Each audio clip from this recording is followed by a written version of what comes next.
Hi friends, welcome back to my channel. ಇವತ್ತು ತುಂಬಾ simple ಆಗಿ ಹೆಲ್ದಿ ಆಗಿ ಮನೇಲೆ ಬೇಗ ತಯಾರಾಗೋ ದಾಲ್ ಕಿಚಡಿ ಮಾಡೋದು ನೋಡೋಣ. ಇದಂತೂ ಮಳೆಗಾಲಕ್ಕೆ ಜ್ವರ ಇದ್ದಾಗ ಅಥವಾ ಲೈಟ್ ಆಗಿ ಏನಾದ್ರು ತಿನ್ಬೇಕು ಅನ್ಸ್ದಾಗ ಈ ರೆಸಿಪಿ ಸೂಪರ್ ಆಗಿರುತ್ತೆ. ಬಿಸಿ ಬಿಸಿ ದಾಲ್ ಕಿಚಡಿ ಜೊತೆ ತುಪ್ಪ ಹಾಕೊಂಡ್ ತಿಂದ್ರೆ ಸಿಗೋ ರುಚಿನೇ ಬೇರೆ ಲೆವೆಲ್ ಫ್ರೆಂಡ್ಸ್. ಸೊ ಬನ್ನಿ ಇವಾಗ ದಾಲ್ ಕಿಚಡಿನ ಸ್ಟಾರ್ಟ್ ಮಾಡೋಣ.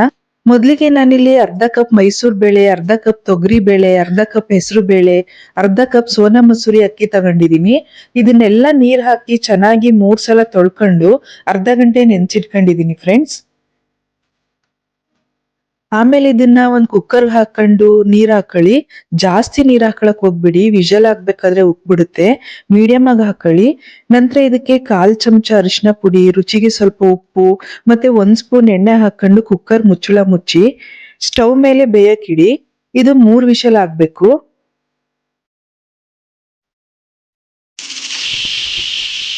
ಇವಾಗ 3 ವಿಷಲ್ ಹಾಕಿಸ್ಕೊಂಡಿದೀನಿ ಫ್ರೆಂಡ್ಸ್. ಕುಕ್ಕರ್ ಆರೋಷ್ಟರಲ್ಲಿ ಒಗ್ಗರಣೆ ಮಾಡ್ಕೊಳ್ಳೋಣ. ಬಾಣ್ಲಿನ ಸ್ಟವ್ ಮೇಲೆ ಇಟ್ಕೊಂಡು 3 ಟೇಬಲ್ ಸ್ಪೂನ್ ಎಣ್ಣೆ ಹಾಕೊಂಡು ಎಣ್ಣೆ ಬಿಸಿ ಆದ್ಮೇಲೆ 1 ಟೇಬಲ್ ಸ್ಪೂನ್ ಸಾಸಿವೆ, 1 ಟೇಬಲ್ ಸ್ಪೂನ್ ಜೀರಿಗೆ ಹಾಕೊಳ್ಳಿ. ಇದು ಸಿಡಿದ್ಮೇಲೆ 2 ಇಂಚು ಚಕ್ಕೆ, 8 ಲವಂಗ, 5 ಏಲಕ್ಕಿ, 1-2 ಪಲಾವ್ ಎಲೆ ಹಾಕೊಂಡು ಫ್ರೈ ಮಾಡಿ. ಜಾಸ್ತಿ ಸೀದೋಗ್ಬಾರ್ದು ಫ್ರೆಂಡ್ಸ್. ಲವಂಗ ಏಲಕ್ಕಿ ಎಲ್ಲ ಸ್ವಲ್ಪ ದಪ್ಪ ಆದ್ರೆ ಸಾಕು. ಆಮೇಲೆ ಚಿಕ್ಕದಾಗಿ ಕಟ್ ಮಾಡ್ಕೊಂಡಿರೋ 1 ಇಂಚು ಶುಂಠಿ ಮತ್ತೆ 1 ಬೆಳ್ಳುಳ್ಳಿನ ಜಜ್ಜಿ ಹಾಕೊಳ್ಳಿ. ಇದನ್ನ ಹಸಿ ವಾಸನೆ ಹೋಗೋವರೆಗೂ ಚೆನ್ನಾಗಿ ಫ್ರೈ ಮಾಡ್ಕೊಳ್ಳಿ ಫ್ರೆಂಡ್ಸ್. ಆಮೇಲೆ ಇದಕ್ಕೆ 1 ಸ್ಪೂನ್ ಅಷ್ಟು ಕಸೂರಿ ಮೇಥಿ, ಸ್ವಲ್ಪ ಕರಿಬೇವಿನ ಸೊಪ್ಪು ಹಾಕೊಂಡು ಇದನ್ನ ಫ್ರೈ ಮಾಡ್ಕೊಳ್ಳಿ. ನಂತರ ಇದಕ್ಕೆ 6 ಹಸಿಮೆಣಸಿನಕಾಯಿನ ಚಿಕ್ಕದಾಗಿ ಕಟ್ ಮಾಡ್ಕೊಂಡು ಹಾಕೊಳ್ತಾ ಇದ್ದೀನಿ. ಅದು ಫ್ರೈ ಆದ್ಮೇಲೆ ಚಿಕ್ಕದಾಗಿ ಕಟ್ ಮಾಡ್ಕೊಂಡಿರೋ 2 ಈರುಳ್ಳಿನ ಹಾಕೊಳ್ತಾ ಇದ್ದೀನಿ. ಈರುಳ್ಳಿ ಕಂದು ಬಣ್ಣ ಬರೋವರೆಗೂ ಚೆನ್ನಾಗಿ ಫ್ರೈ ಮಾಡ್ಕೋಬೇಕು ಫ್ರೆಂಡ್ಸ್. ಈರುಳ್ಳಿ ಚೆನ್ನಾಗಿ ಬೆಂದ್ಮೇಲೆ ಚಿಕ್ಕದಾಗಿ ಕಟ್ ಮಾಡ್ಕೊಂಡಿರೋ 2 ಟೊಮೊಟೊನ ಸೇರಿಸ್ಕೊಳ್ತಾ ಇದ್ದೀನಿ ಫ್ರೆಂಡ್ಸ್. ಇವಾಗ ಈ ಟೊಮೊಟೊ ಚೆನ್ನಾಗಿ ಬೇಯಬೇಕು. ಇವಾಗ ರುಚಿಗೆ ತಕ್ಕಷ್ಟು ಉಪ್ಪು ಹಾಕೊಳ್ಳಿ. ಬೇಳೆ ಬೇಯಿಸ್ಬೇಕಾದ್ರೂ ನಾವು ಉಪ್ಪು ಹಾಕೊಂಡಿರ್ತೀವಿ, ಅದಕ್ಕೆ ನೋಡ್ಬಿಟ್ಟು ಸ್ವಲ್ಪನೇ ಉಪ್ಪು ಹಾಕೊಳ್ಳಿ. ಕಡಿಮೆ ಅನ್ಸಿದ್ರೆ ಆಮೇಲಾದ್ರೂ ಹಾಕೋಬಹುದು. ಇವಾಗ ಟೊಮೊಟೊ ಇನ್ನೂ ಚೆನ್ನಾಗಿ ಮೆತ್ತಗಾಗೋವರೆಗೂ ಬೇಯಲಿ ಫ್ರೆಂಡ್ಸ್. ನೋಡಿ, ಇವಾಗ ಟೊಮೊಟೊ ಎಲ್ಲ ತುಂಬಾ ಚೆನ್ನಾಗಿ ಬೆಂದಿದೆ. ಈ ಟೈಮಲ್ಲಿ ಮಸಾಲೆ ಪೌಡರ್ನ ಆಡ್ ಮಾಡ್ಕೊಳ್ತಾ ಇದ್ದೀನಿ ಫ್ರೆಂಡ್ಸ್. ನಾನಿಲ್ಲಿ 1 ಸ್ಪೂನ್ ಅಷ್ಟು ಖಾರದ ಪುಡಿ, 2 ಸ್ಪೂನ್ ಧನಿಯಾ ಪುಡಿ, ಆಮೇಲೆ ಚಿಟಿಕೆ ಅರಿಶಿನ, ಅರ್ಧ ಸ್ಪೂನ್ ಗರಂ ಮಸಾಲೆ ಎಲ್ಲಾನು ಹಾಕೊಂಡು ಚೆನ್ನಾಗಿ ಮಿಕ್ಸ್ ಮಾಡ್ಕೊಳ್ತಾ ಇದ್ದೀನಿ ಫ್ರೆಂಡ್ಸ್.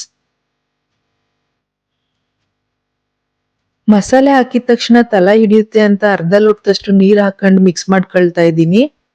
ಇವಾಗ ಇದು ಒಂದ್ ಕುದಿ ಬರ್ಬೇಕು. ಇವಾಗ ಇದು ಚೆನ್ನಾಗಿ ಕುದೀತಾ ಇರ್ಲಿ ಫ್ರೆಂಡ್ಸ್. ಈ ಕಡೆ ಬೇಳೆ ಅಕ್ಕಿನೂ ಚೆನ್ನಾಗಿ ಬೆಂದಿದೆ. ಇವಾಗ ಈ ಬೇಳೆನ ಕುದೀತಾ ಇರೋ ಮಸಾಲೆ ಒಳಗಡೆ ಮಿಕ್ಸ್ ಮಾಡ್ಕೊಳ್ತಾ ಇದ್ದೀನಿ ಫ್ರೆಂಡ್ಸ್.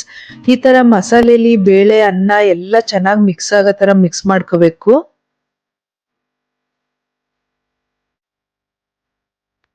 ದಾಲ್ ಕಿಚಡಿ ಅಂದ್ಮೇಲೆ ಸ್ವಲ್ಪ ಕನ್ಸಿಸ್ಟೆನ್ಸಿ ತೆಳುವಾಗಿ ಇರ್ಬೇಕು ಫ್ರೆಂಡ್ಸ್.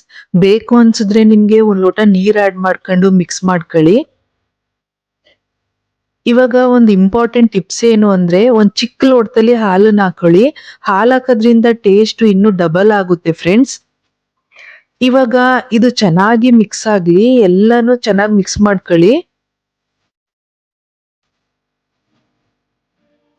ನೋಡಿ, ಇವಾಗ ಇದಾಗಿದೆ. ಕೊನೆಯದಾಗಿ ಸ್ವಲ್ಪ ಚಿಕ್ಕದಾಗಿ ಕಟ್ ಮಾಡ್ಕೊಂಡಿರೋ ಸಾಂಬಾರ್ ಸೊಪ್ಪು ಹಾಕೊಳ್ತಾ ಇದ್ದೀನಿ. 3 ಸ್ಪೂನ್ ಅಷ್ಟು ತುಪ್ಪ ಆಡ್ ಮಾಡ್ಕೊಂಡು ಮಿಕ್ಸ್ ಮಾಡ್ಕೊಳ್ತಾ ಇದ್ದೀನಿ ಫ್ರೆಂಡ್ಸ್. ದಾಲ್ ಕಿಚಡಿನ ತುಪ್ಪ ಹಾಕೊಂಡ್ ತಿಂದ್ರೆ ಆ ಮಜಾನೇ ಬೇರೆ ಇರುತ್ತೆ. ಇವಾಗ ಇದಾಗಿದೆ ಫ್ರೆಂಡ್ಸ್. ಸರ್ವಿಂಗ್ ಬೌಲ್ಗೆ ಸರ್ವ್ ಮಾಡ್ಕೊಳ್ಳೋಣ. ಇವಾಗ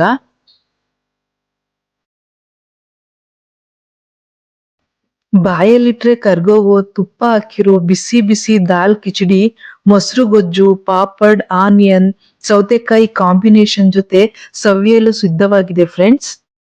ನೀವು ಕೂಡ ಈ ರೆಸಿಪಿನ ಮನೇಲಿ ಟ್ರೈ ಮಾಡಿ ಹೇಗಾಯ್ತು ಅಂತ ಕಮೆಂಟ್ ಮಾಡಿ ತಿಳಿಸಿ ಫ್ರೆಂಡ್ಸ್. ಸೊ ಇವತ್ತು ನಾನ್ ಮಾಡಿರೋ ದಾಲ್ ಕಿಚಡಿ ನಿಮ್ಮೆಲ್ಲರಿಗೂ ಇಷ್ಟ ಆಗಿದೆ ಅಂತ ಭಾವಿಸ್ತಾ ಲೈಕ್, ಶೇರ್, ಸಬ್ಸ್ಕ್ರೈಬ್ ಮಾಡೋದು ಮರಿಬೇಡಿ ಅಂತ ಕೇಳ್ತಾ ಮತ್ತೆ ಮುಂದಿನ ವಿಡಿಯೋದಲ್ಲಿ ಸಿಗೋಣ ಫ್ರೆಂಡ್ಸ್. ಧನ್ಯವಾದಗಳು.